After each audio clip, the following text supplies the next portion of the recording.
Hello friends and welcome back to my channel. It's a big one today. I'm actually recording this yesterday for you and it's going up tomorrow for me. So yeah, I don't know why the timing seems relevant, but it is. So I've just actually done today the reading about the Hunter, which is fascinating to me because the underline of this deck is the Hunter, and he seems to be, and the elk, right? And I know it's an elk and not a deer, but having the antlers, so that was really key to the reading that I put up earlier today, which will be yesterday for you. So maybe go and check that out because this person seems to be connected to this reading somehow. The cards that have actually come out, I don't know why I felt the urge to pull from the animal spirit deck, but we've got these two regal cards. So it's really interesting because we have the crown games here, the right use of power. So lions are especially to do with like the British monarchy. Lions are a symbol of the British monarchy. Richard the Lionheart, if you want to think about it. We have lions that are secretly actually leopards on our money. So yeah, lions very symbolic of royalty of the UK. And we have this swan as well, and in the UK we say that all swans belong to the Queen. I don't know how much of that is fact, but yeah, it's like treason, I think, or it used to be treason to kill a swan, or this is like folklore or something like this. So both swans and lions seem very connected to royalty for me. And elks as well. Elks talk about leadership for me, emperor energy. So a lot of stuff about who wears the crown, right? Heavy is the crown that wears the head and that kind of thing. I don't know where to put all these cards. And then we've got who is the reading for, right? And we've got quite a lot of people here. Now, I need to say the King of Wands, I'm kind of connecting this to the Hunter energy, that kind of masculine energy that's been coming through. Seems to be that character because he's also showing up. He didn't actually come out. He was kind of I pulled the cards and then I put my deck of cards up on my shelf, and the King of Wands jumped off the top of the deck, right, to say I want to be part of this reading too. I'm also here, but he seems to be like circumferencing it in some sort of way, but he's here as well, like the King of Fire, the King of Wands. So this is very strong Leo. Really feels like this Leo energy is all connected to this Emperor, Elk, Deer, Hunter energy from yesterday's reading. So do bear that in mind. I'm just going to pop him to one side for now though. And the reading is actually for anyone who identifies with these energies. So Queen of Cups, Page of Pentacles, the High Priest, or these are the people involved in the situation. So the Queen of Cups is traditionally Cancerian energy, but it doesn't have to be. This is a very nurturing figure. So somebody who is very open and expressive with the feelings. In the upright, she has a huge amount of self-control. She's very good at nurturing others. She's compassionate. She understands the emotions of others on like a very socially intuitive level. So really beautiful. It is coming through kind of with this grandmother energy, so just to throw that out there. The Page of Pentacles. Now, the Page of Pentacles and the High Priest, it might be worth noting that they did flip out in reverse, but I've put them in the upright. So if anyone's interested in that or it makes sense, that's for you. But the Page of Pentacles is normally somebody who is, it can be a child, right? So this could be a mother or a grandmother and a child. It's a youthful energy. We've actually got 3 children here: the Page of Pentacles, the Page of Water, and the Page of Fire. So you may have 3 children who are water, earth and fire signs. It doesn't particularly attach any specific earth sign to me to this, but I would say probably maybe Virgo or maybe Virgo, but this is Taurus. The High Priest is Taurus, so general earth sign energy. But it tends to be somebody who is, for example, a student. It's somebody who's coming up with a plan or gaining skills or gathering resources. In the reverse, it could be that somebody needs to gain more skills. They may not have enough skills to do something. The High Priest is well, it's like a priest energy. So this could be somebody who is a brilliant advisor, perhaps a good listener, perhaps somebody with a sense of authority. It could be, again, like a paternal figure, like a grandfather or a father figure. It could symbolize court systems. It could symbolize religious systems like the church, but it's patriarchal, and it's more to do with moral rules. Where the Emperor is kind of like organizational rules. He's kind of like the guy who runs the company. The High Priest is more like the guy who makes decisions based on culture or tradition or morals. So again, this could be some kind of spiritual advisor or something, or just a Taurus granddad or something like that. I'm just noticing the keys as well at his feet, could be symbolic for somebody, the sun and the moon there. So yeah, that's kind of what we've got going on here. There's something else coming through. Oh, just that tomorrow when this reading goes up, and the reason why I'm recording it a day early, I'm going to be at a funeral, probably roughly around the time this goes up. So yeah, I'm doing the eulogy at my nana's funeral, so I'm definitely going to be dealing with a priest, right? And it's really nice actually, because this kind of grandmother energy is coming in, so that's quite reassuring to me. So what do we have going on? It's an interesting reading, and it feels like, I don't know, it could be a movie somebody's watching, or it could be, I don't know what it is, but it does feel very royal. It could just be talking about somebody who has a lot of responsibilities, you know, in the way that perhaps if you imagine you were born into a royal family, you would probably have this heavy burden on your shoulder of these are your responsibilities, these are your duties, this is what you can do, this is what you can't do, this is the person that you need to be in the world, right? And there could be a level of sacrifice with that as well. Also to say, it could also be somebody who's studying perhaps traditional British royalty structures and the history of the royals. It was kind of also coming through a little bit with some Shakespeare, which I'll get to in a bit, but could be something like that, where somebody's perhaps studying the nature of ruling, the nature of kingship, the nature of who do we put in positions of power? Who do we place our trust in? Like, who do we give that authority to? Especially with the high priest there symbolizing kind of like the church, and the emperor symbolizing the state, right? So it could be looking at somebody who's looking at politicians, or you know, the difference between the pros and cons of a democracy versus the pros and cons of a kingship, and you know, all the other types of political systems that we have. I did this myself. I studied humanities. I've got specialisms in literature and classics, so I did a lot of kind of like you know, the right to rule and duty of care that a king would have in kind of Shakespearean times, or you know, the times that Shakespeare was writing about, because again, he had some history plays, or you know, I was particularly engaged with the how Roman culture originally had kings. I think they had 6 or 7 kings, right, in ancient Rome. So a lot of people think of Rome as being an empire, but they had, you know, they had kings. They had a democratic period where they had the Republic of Rome, which was very similar to Athens and Greece and England and America, right?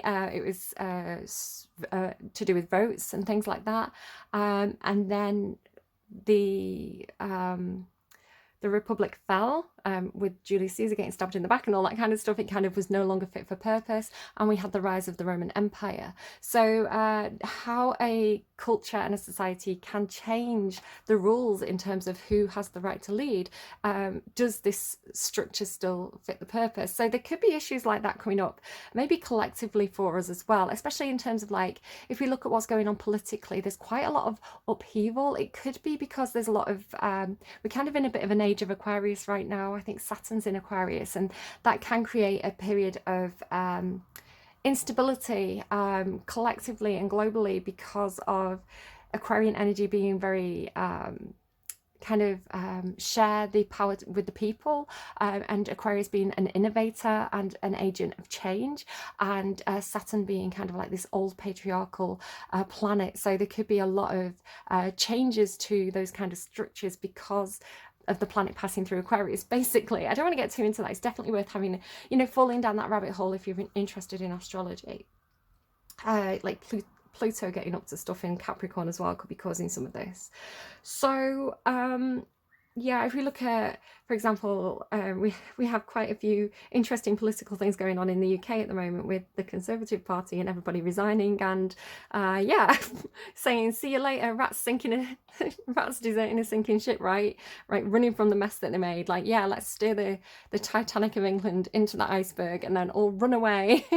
while it sinks. So thanks for that, Conservative Party. Glad I didn't vote for you. Again, whatever your political leanings, you know, this is the reason. It's good to have different political opinions, but mine are right, is what I'm saying. So, yeah, I don't know. People have different reasons for voting for different things. It's not for me to judge what anyone else is up to. There we go. That's all I'm saying on that. But again, like it's tumultuous is what I'm trying to get to.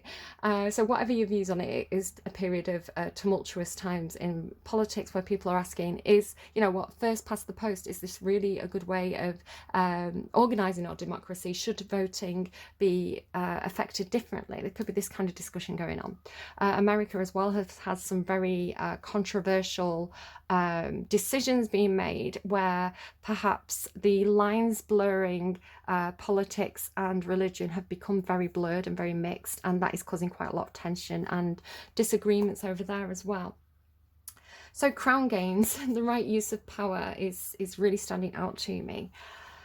We start with truth and wisdom on either side of this galactic mushroom, which is an absolutely fascinating card for me. It's the first time I've actually seen it come out for me, and it's a very, very curious card. So these two cards together actually talk about something being crowned, something being birthed to me. So there could be something that is being birthed into the world. Perhaps the universe, you know, the God, whatever you want to believe in, right? The universe, God, destiny, fate, chaos theory. There is something being birthed into our world. There is a new thing crowning, right? Whether that is a person or not, I don't know. But the Divine Matrix and Crown Games actually talk about the idea that we shouldn't be too self-absorbed. We should put our ego aside and think of the greater good. So if you want to look at Freud and like the ego and the id, kind of like the earthy self and the higher self, right? The more the selfish self, who only thinks about our own needs and what we want in the world, and the higher self that kind of sacrifices those needs in order to access the greater good or to do the right thing, right? The honorable self. If I'm understanding that correctly, that's not my specialism, so I don't know, but that's kind of what this card, this galactic mushroom, talks about. It's like the world, the time itself, the universe, the galaxy, the creatrix, whatever you want to call it. Everything is so much bigger than you and your own little ego. So remember your place is the way it's coming through. And again, this could be a brilliant reminder to anyone who is born into royalty or who receives some kind of position of power or some kind of place of honor. For example, for me speaking at the funeral tomorrow, I really want to do well. I really want to people to approve of what I say, but that's my ego talking, right? What I'm actually doing there is hopefully fulfilling a role that needs to be fulfilled for the good of everybody in the group, and hopefully providing some kind of peace or connection to those higher sources, right, for the greater good of everybody, if that is what is seen to be needed. So it puts me in a funny position doing things like that, and then actually standing up next to a priest and who may have very different, I think there's a lot of similarities. I don't know if I'm going off on one, so it could be part of the reading. There could be a lot of maybe this, right? Maybe like traditional religions that follow. I mean, I don't know, I could be getting a female priest, right? I don't know, but like traditional religions that follow the traditional book, the traditional literature, the traditional rules, and then a more intuitive, almost what came before, in some aspects, I suppose, energy of that direct connection to God and working alongside the universe and manifesting with the universe and understanding that kind of unity consciousness. But I want to say that there's a lot that these two energies have in common. They both perhaps believe in some kind of higher power that is beyond ourselves. They both perhaps believe that love is essential. They both perhaps believe that it's important to have healthy relationships in our lives. We probably have a huge amount more in common than we do, different. But this kind of reminds me of like, you know, the old-fashioned kind of pagan cultures, and then the kind of the old-fashioned, both old-fashioned, kind of a more structured patriarchal cultures that often go hand in hand with the people who make the rules in terms of like politics and stuff. You know, for example, Augustus Caesar, who absolutely obsessed with, absolutely fascinated by the history around Augustus Caesar, who was the first emperor of Rome, even though he didn't call himself an emperor at that time. He would again call himself the Pater Patris, right, the father of fathers. And not only was he the kind of the leading guy, the head honcho in terms of politics, but he also dressed himself up as a priest, you know, the father of all the fathers. So he really had this kind of paternal story in the way that he presented himself, you know, really had that line between church and state very, very blurred in the hands of that one person. Although he would say he was very democratic if you were to ask him. I don't know why I'm going on about that again. Anything in here could be part of the reading itself. But yeah, I don't know, there's something about that. Right, moving swiftly on. So, but is this right? Is it right for society to operate in this way? What happens when, like in the UK, we are a society built of many different cultures and many different feelings, you know, many different religions? Is it right to make decisions based on you know, what a book would tell us? So I don't know, there's a lot of questions coming here with this card. And that real old lesson of Shakespeare's history plays, of this very old-fashioned view of kingship as, yes, we have a duty to the king, right? If the king says we go to war, we go to war because that's our duty as his subjects or her subjects. But the people often forget that the king has a duty to their people, or queen, right? The leader has a duty to their people, and this includes the general well-being and safety of the populace. You know, do people have enough money to eat bread? They can't always eat cake, you know. And I want to say that definitely in politics right now, again, I can't remember which country it was. I'd have to go and check, but I saw on my Twitter timeline that there was one country where everybody had stormed into the offices of the people who ran the country. This was like literally today. And yeah, so it's, if the crown, if the I don't know, the prime minister, if the president, whatever you want to, whatever name you want to put on that title, however that person came to be in that position of power, they have a duty of care. They're not there to, you know, line their own coffers. They're there to make sure that everybody's coffers are lined, right? That is the duty of care of the person that's representing a body of people. So the noble king, right? The noble king, like the lion, the graceful, caring leader, perhaps. We want to, I don't know. Interesting. Somebody got Try Not to Abuse Your Power by Billie Eilish the other day. So then being the receptacle of some sort of truth seems to be starting off the reading, and not only receiving truth, but also turning that truth into wisdom, being given a truth and sitting with it and pondering it and thinking, what do I do with this truth I've been given? What is the right thing to do? Give me the wisdom to turn this truth into something that will work in the greater good. Seems to be what's being talked about there. But also this thing about the birds coming in. So the birds talk to me often about spiritual messengers. The raven is particularly an energy that goes kind of into the realm of spirit and into our realm. If you think of Quoth the Raven Nevermore, you know, the kind of multi-dimensional aspect of the raven as a harbinger of truth. And then the owl, who is this bird that's associated with wisdom and perhaps even legalities, if you want to look at kind of the association between the owl and Athena of the Acropolis, right? Or ancient Greece.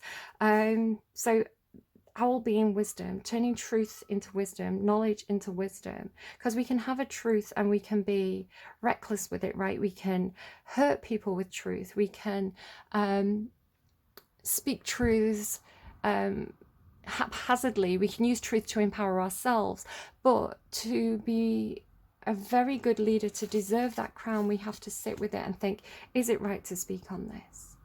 Is it important that other people receive this truth? So that's what's going on there, I want to say. So what do we have next? We have, I want to say, this Emperor who's been turned away. And again, I am kind of associating it with this Hunter energy as well, because can you see here, it always looks to me like a hand, particularly like a lion's claw, right? A lion's hand. So this perhaps king-like character turning the prince away or something like this. Or, you know, something about the bear behind him, right? The beast turning the boy away, something like that. And saying, it's just like this pulling away energy, but looking back. So even though his body's facing this way, he's looking back at this little fairy, and the fairies are coming in. And even though he's looking this way, you know, even though he's kind of facing this way, he's looking back over his shoulder. So this looking back at each other energy. And it's also coming through, I want to say, kind of with these cards here. Can you see how it's almost like this Pachamama card, like I'm seeing these both as the same energy. It's like this is a close-up version of this. So this female energy here, this kind of wise woman of the woods perhaps, or this kind of pagan woman, kind of looking in the direction of the hunter. That's my daughter. I'm just going to go and let her in. Hold on. Okay, so then we have, excuse me, Hunter, how did you get there? He swapped places. He swapped places with the Seven of Earth, which could be significant. So I don't know why that Seven of Earth is there, other than it may be saying something about like the time, right? Taking your time, receiving a truth and taking the time before taking any action, you know, being considered. Or it's somebody who's turned away, perhaps even like, you know, if you think about Charles and Camilla, you know, no, she's not appropriate for you to be with, come and marry Princess Diana, you know. It's like perhaps being turned away from perhaps something that you want to do, or somebody that you want to be with. And it doesn't have to be romantic as well. It kind of makes me think of like Peter Pan and Tinkerbell as well, like this idea of like having to grow up or being forever young, and wanting to be with your friends, right? Wanting to be with your playmates, especially because we have follow the leader here. So we have this Page of Water here as well, which is talking to me about, the Page of Water often talks to me about unconditional love. Not only that, but if you boil everything down to its bare essence, you're often left with the Page of Cups. It specifically, I think, came out with this card when I originally had this message. So it's like, what is the car alarms, what is the bare essentials of this situation? What is the core, what is the root of all of everything, right? So whether you've got some sort of issue, or whether you've got some kind of something that you're mulling over, right? You're given a truth. What is the authenticity of that? Or is this a pure truth? You know, that kind of thing. So, and the truth of the situation appears to be unconditional love, right? What is the seed at the core of your heart? So it could also be a truth about a child, perhaps. Again, about child and lineage and right to rule. So this could be something like this coming up that could be contested. So then we've got this meandering pathway and follow the leader, just to kind of show you these two cards together. I'll come back to this one, but just to kind of show you meandering pathway. And then this one literally has this wibbly pathway. So it's talking to me, especially because follow the leader. They're not actually really going along the pathway. They're kind of running wherever they want to go, right? What is the song? We're following the leader wherever he may go. So it's talking about maybe taking a circuitous route to get somewhere, maybe taking an unexpected path, maybe walking off the beaten path, right? So not following the rules, being playful, being in a state of flow, and being very childlike with that, right? It's like, let's see where this takes us in a very, very playful way. So it does appear that, because here, right, he's looking at the fairy, so he's being turned away, but it seems like the fairy is trying to kind of direct him somewhere, right? Follow the leader, follow that fairy. And then we do have this kind of following the fairy energy, right? And it seems like it's reminding me a little bit, especially with these ducks over here, my own daughter, and this kind of messenger of fire is Sagittarian energy. It kind of reminds me of her. I've got a video on my phone from last week where she was feeding the ducks and she was kind of walking along the path and all the ducks were kind of following her. So it kind of makes me think of that as well. So being absolutely followed by this flock of birds, right? The ravens and the owls and the ducks and the geese, it's like being followed by the animals, perhaps because it's like, I say this about my daughter as well, especially with dogs, like they instinctively know that they can trust her. So she can go up to a dog that's being irritable or being you know, unsettled, and within a minute it will be laying her lap, you know, completely calm.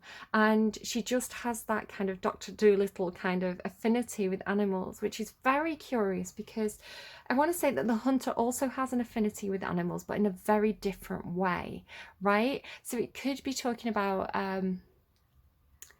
I don't know, respecting the animal. So the hunter hunts, but perhaps he uses every part of the animal in a respectful way, right? So the reading yesterday, if you didn't see it, had this thing about a hunter killing a deer, and but the deer looking at the hunter, and almost a soul connection being made, like a connection being made by the hunter and the deer on a soul level, where there was recognition that this animal perhaps had a soul, and it wasn't just a dumb animal. It had thoughts and it had feelings, and being able to connect with those thoughts and feelings even without, you know, the words or the same like genetic psyche, right? It's like understanding that that animal is like you, is the way that it was coming through in that reading. So again, this affinity with animals coming through, but in a much different way in the female reading, in this child reading, because it's like the animals just follow them. There's a card, actually, let me see if I can find it. I can't remember which deck it's in. Is it this one? There's a card where I always say it's like it's kind of like Empress energy, and it's like the animals just feel safe around this person, you know. It's like the person that the children go to, or I don't know, just somebody who exudes a kind of calm energy that animals are just attracted to. I can't find the card I was thinking of, but that card's there as well, you know, surrounded by the animals. Like the animals just know that they can trust this person, so they follow them, and they follow them to, I want to say, almost this place, right? So this person here is coming through as almost like Mary Poppins, or Mary, maybe somebody's called Mary, in what's it, following the leader, Peter Pan, right? She's kind of this mothering figure, so a little bit more sensible perhaps as the others are playing. So again, maybe that Capricorn energy of the Queen of Pentacles yesterday, where somebody had to grow up a bit too fast, maybe like the oldest child, the oldest sibling, you know, so somehow part of the children but also slightly more mature is the way that's coming through. And there seems to be some recognition on the part of Pachamama, where, how is this going?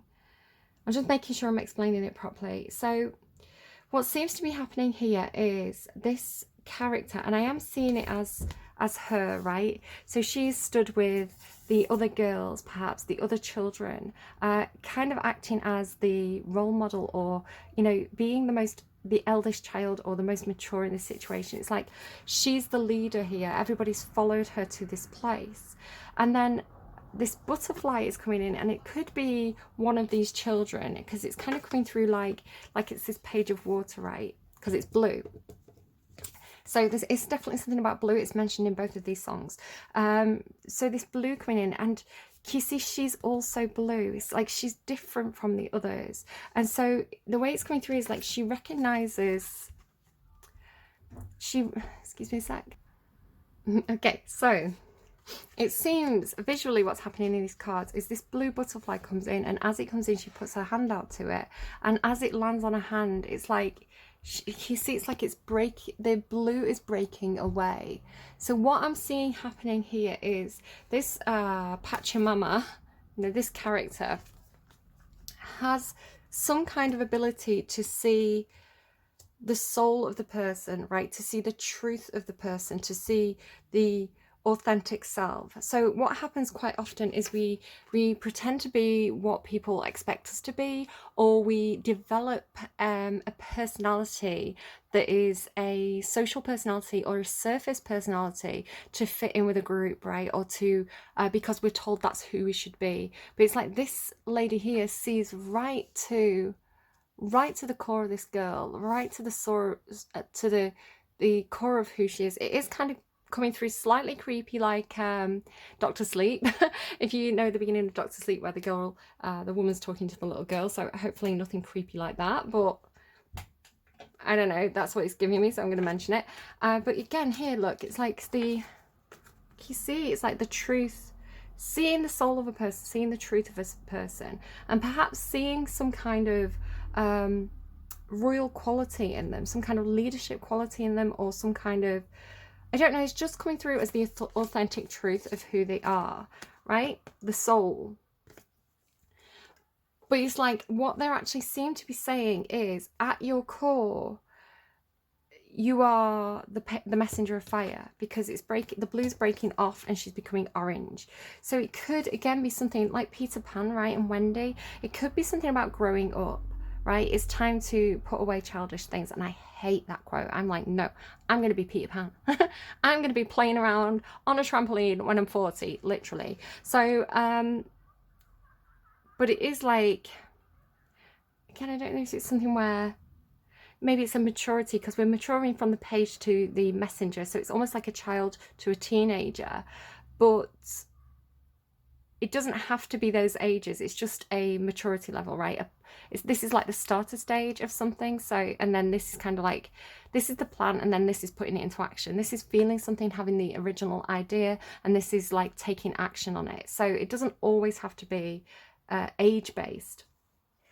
But it does seem to me like the blue butterfly to the yellow butterfly, and how she lifts her hand up and touches it, it's almost like she's being crowned, right? Or she's receiving a new crown. I don't know if this is some kind of, I don't know if this is some kind of rite of passage, perhaps in some kind of culture, right? You wear a different crown because you're a different age, like you're a teenager now, so you're not like the, you know, what like, what is it, like May Queen? It's like you're not the bud anymore, you're now the May Queen, something like that. I don't know, perhaps. But it's like she is taking off this silly hat and being given like a kind of more slightly authoritative crown to wear. But she doesn't seem happy about it, I want to say. She doesn't seem like she's ready to leave her friendship group, you know, to leave the younger children behind. Again, like Mary and Peter Pan. It's like she doesn't want to necessarily accept this authority. She's a little bit perhaps perturbed about it. She's a bit sulky. But it does seem to be like, because the unicorn is here with purity, and you see how they're both radiating this light.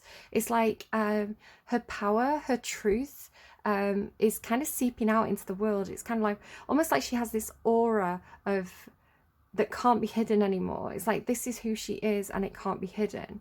You know, she is this unicorn. She is this character that represents truth and purity and light in the world.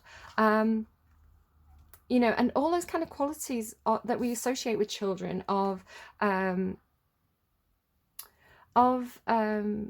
being sweet and naive and unblemished, right? But it's like that's why she's being chosen in some sort of way, is because she carries this authenticity. And the messenger of fire as well is a very authentic energy. It's Sagittarius energy. It's very truthful.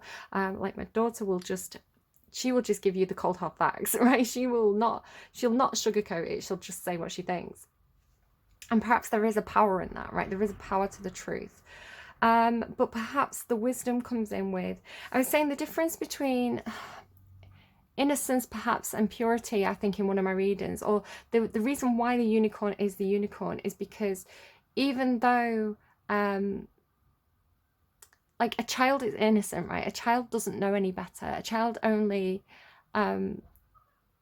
is sweet because they haven't lost that sweetness yet. A lot of what happens to us as we mature, as we become adults, is you know, the things that happen in the world, the things that knock us down, the things that damage us, the things that hurt us, the things that are not fair, make us mature, they make us harder, they make us lose that innocence. Where the purity card, the unicorn card a while back was talking about somebody who, despite all odds, despite the cruelty of the world, despite the forces around them telling them to grow up, they hold on to that Page of Cups energy, right? To that, the seed of creation inside them, to the purity of their own soul, which gives them this ever young quality. That's the power of the unicorn. The power of the unicorn is good despite the bad, not because they haven't experienced it yet. And that's what this child of light seems to carry. Somebody once told me that this comes from a story about Saint Lucia, who she wore a crown of candles so that she could carry more food to go and help people. And so I think she was rescuing miners or something, or taking food to miners, and she was like, I can carry more if I put the crown on my head. So yeah, she is this bringer of light into the darkness.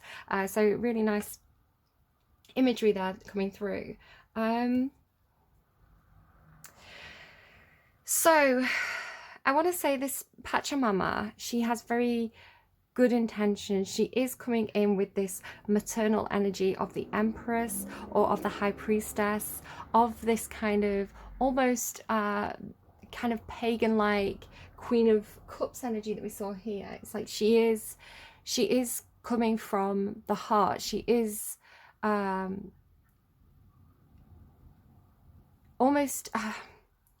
almost bringing this child into her fold in a way, because it's coming through this gentle gardener energy. And just, this is fascinating to me, this grandmother energy that's kind of watching over us, which to me, again, doing my Nana's eulogy tomorrow when this reading goes up, that's such a beautiful image to come out for me. It's like they're there, they are still watching over us, the females, the matriarchal line of our family, right? All the grandmothers gathered around, grandmothers, great grandmothers, you know, aunties, mothers, all gathered around, manifesting things for us, because this does talk about manifesting, but it talks about your dreams will come true.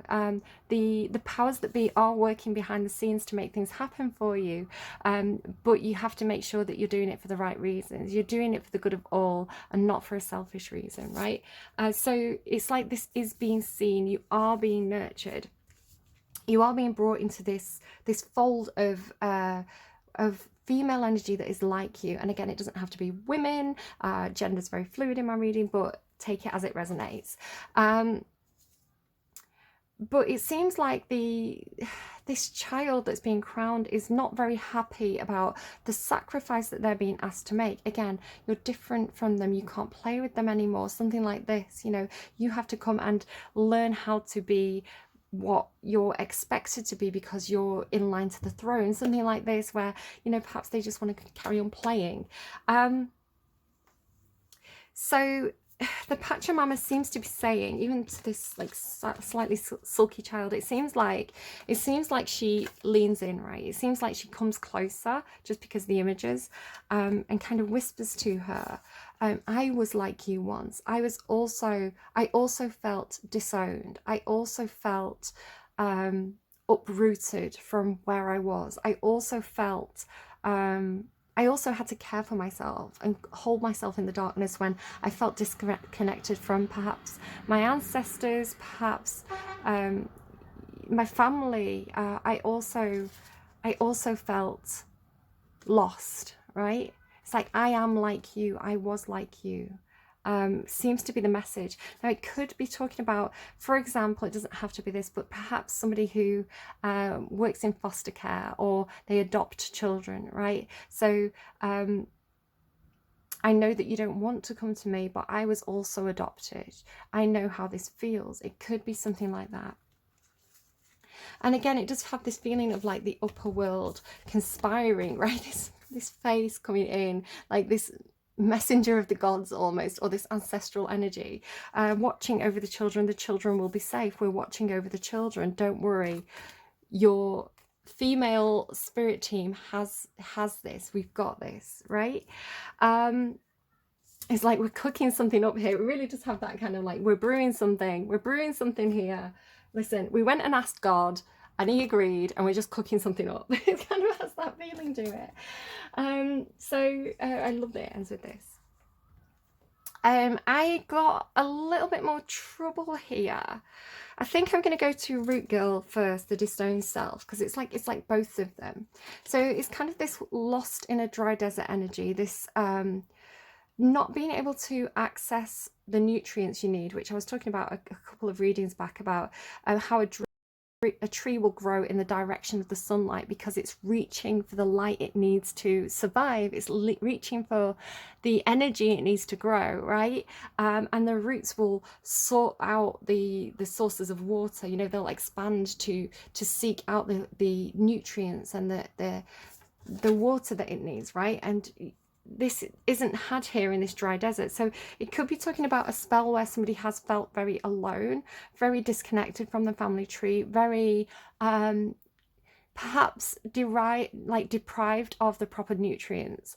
So it could be if you did not have a caring household, perhaps you know, your caregivers, for whatever reason, and it can be for many, many reasons, right, did not show you love. They didn't show you, or maybe they did show you love, but it wasn't enough for what you needed to fully grow. You know, it's this stunted growth feeling. So going through this emotionless landscape, going through this dry spell where, you know, really this person almost needs to start seeking out the water, right? They need to stretch further to find it. And again, there's something about like fantasy coming through here, because what can often happen with children who are perhaps neglected a little bit, or and again, I'm not accusing anyone of anything. I don't know how to put it any other way. I mean, again, we could be talking about children in foster care, you know, who for so many different reasons, and a lot of the time it's not even that the parents are bad parents, it can be situational, but for whatever reason those children are not given, their needs are not being met, right? For so many different reasons. And it's like, what can often happen is that we can, as human beings, right, we can start to self-soothe. We can start to tell ourselves stories. We start to read books that let us role play what it would be like to, I don't know, have that love affair or go on that adventure. We start to watch movies, perhaps romance movies, or movies about, I don't know, families at Christmases, or we start to play video games, right? Because this is clarified by video games. Because the world of imagination, the world of fantasy, the dreamland, right? Where do they go? Where does Peter Pan go? I can't. Neverland, right? Neverland is better than wherever they actually are. So this playtime, because this is a Pisces card. Pisces is a card about an energy of fantasy, of make-believe, of daydreams, of fairy stories, right? Excuse me. My daughter's making cookies for the funeral.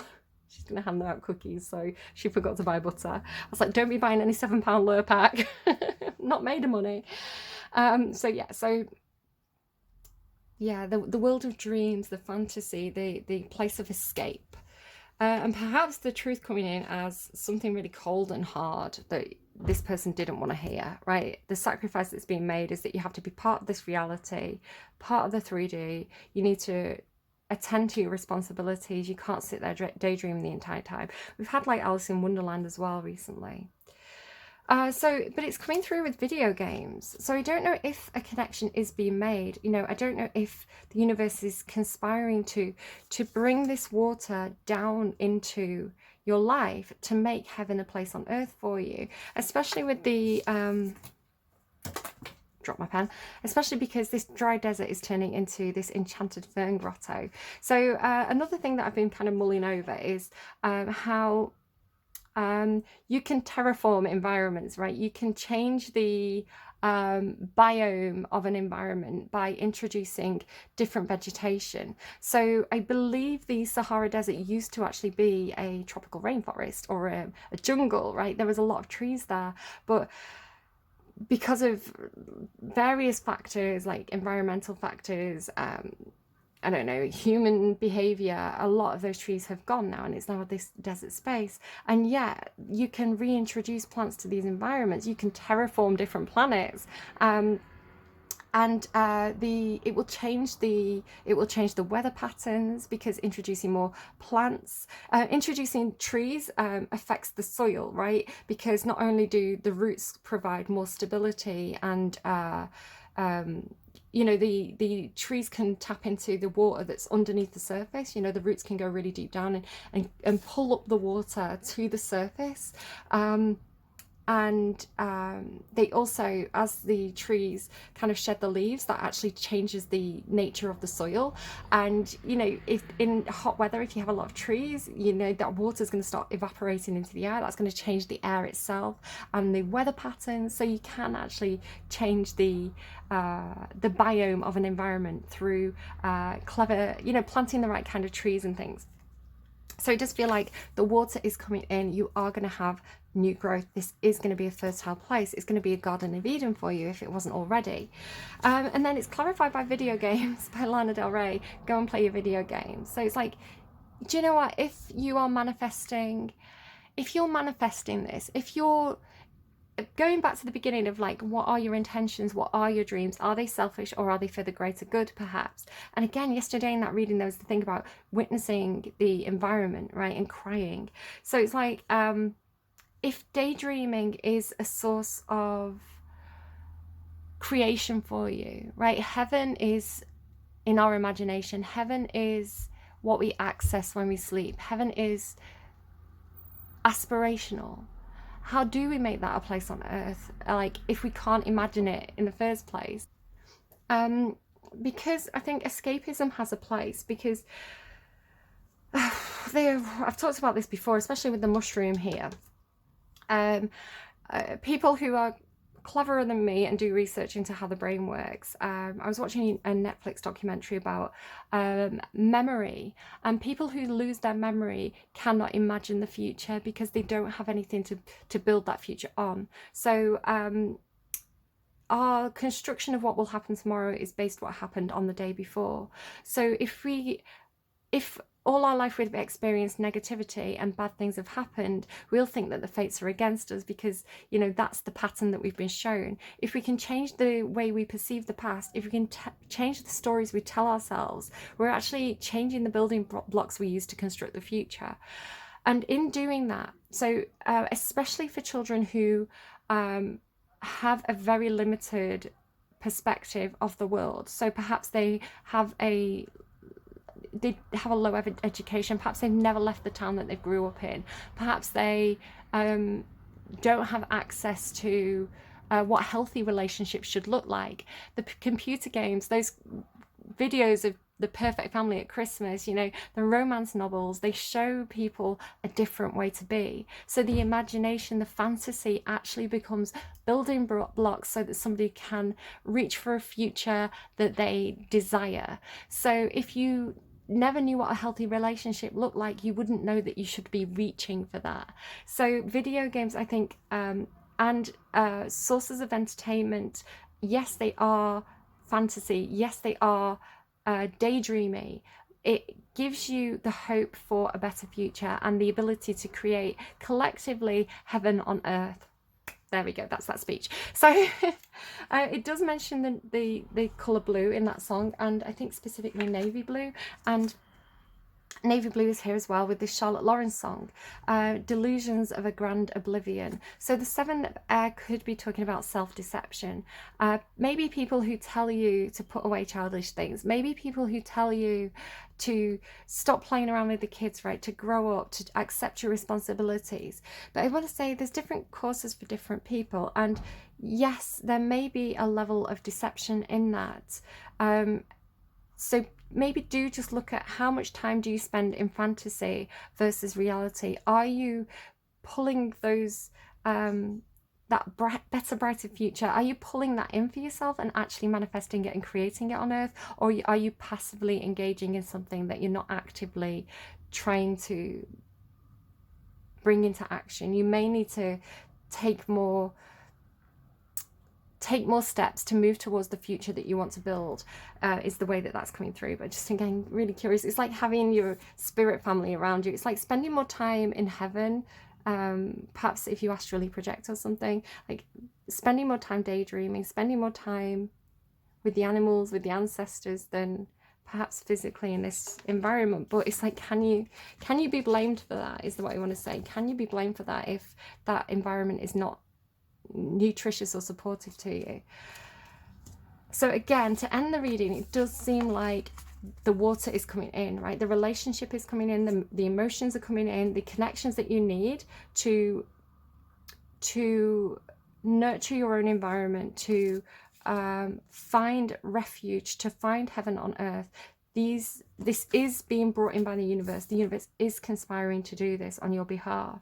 Just make sure that you are wise, I don't know, with any information that you're given, that you are truthful, that you are honest with yourself, that you're not self-deceptive in any sort of way about your authentic self. Okay, so, gosh, that reading. So let's get some songs for you on camera. So first of all, I'm going to ask, what's the epiphany here? What needs to be understood? What needs to be recognized that isn't currently being recognized? What else needs to be said and understood in this reading? And I got an advert. Just give me a second. Okay, we've got Stay by Lisa Loeb and 9 Stories. It's like, you say I only hear what I want to. I can't see that without seeing what's his name now? Oh no, I've forgotten his name. That's so frustrating. It's from a film called White Chicks. It's not the most politically correct film, but there's a scene in it where a guy's singing that song and it cracks me up every time. You say I only hear what I want to. You say I talk so all of the time. And I thought what I felt was simple, and I thought that I don't belong, so maybe a bit of ugly duckling stuff going on here.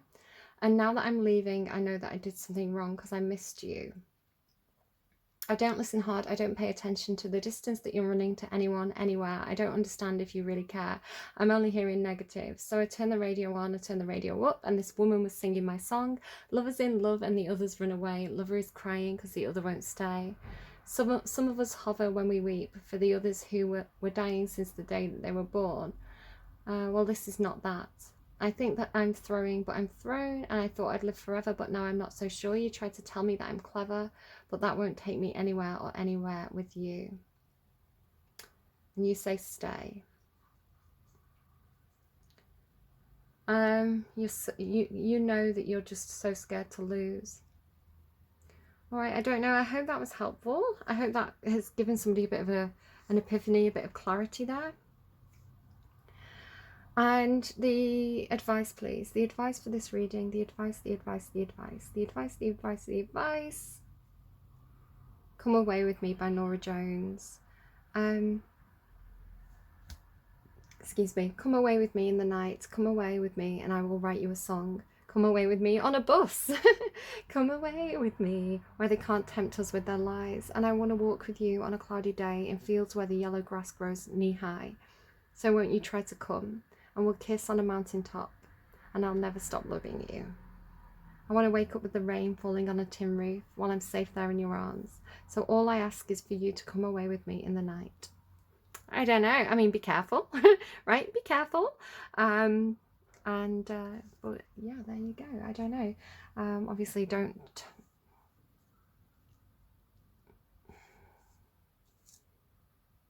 I don't know.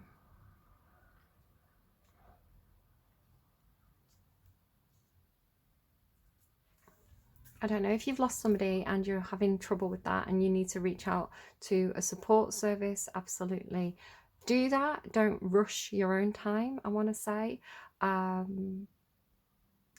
it does feel like keep daydreaming, keep visiting me in your dreams, you know, that kind of thing. And yeah, I'm finding that love from that upper world, that higher source. I really hope this is helpful to somebody. It does feel like a very emotive reading.